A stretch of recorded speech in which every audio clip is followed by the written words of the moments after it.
యావండోయ్ welcome to గోదారమ్మాయి. అందరికీ సంక్రాంతి శుభాకాంక్షలండి. సంక్రాంతి అనగానే మన గుర్తొచ్చేది పిండి వంటలు. సో ఈ సంక్రాంతికి నేనైతే సున్నుండలు చేసేసానండి. అవి ఎలా చేయాలో చూద్దాం రండి.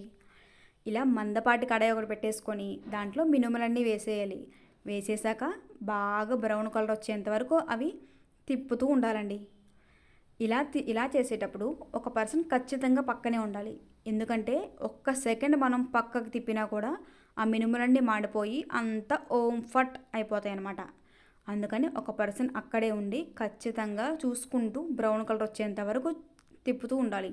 ఇలా అయిందాన్ని మిల్లు పట్టించి ఒక బేసిన్లో వేసుకొని ఈలోపు నెయ్యి బాగా కాగబెట్టాలండి. నెయ్యి కాగినాక ఇదిగో కేజీ మినుములకి 3/4 కేజీ బెల్లం, 3/4 కేజీ నెయ్యి వేసుకొని ఇలాగా కొంచెం కొంచెం కొంచెం కొంచెం కలుపుకుంటూ ఉండాలి.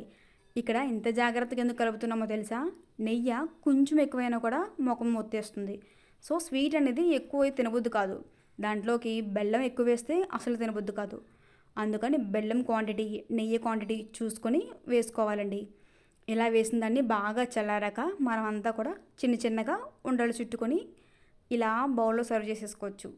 ఇవి ఫ్రెష్గా ఉన్నాయి కదండి, అందుకని చూడడానికి చాలా బాగా అనిపిస్తున్నాయి అన్నమాట.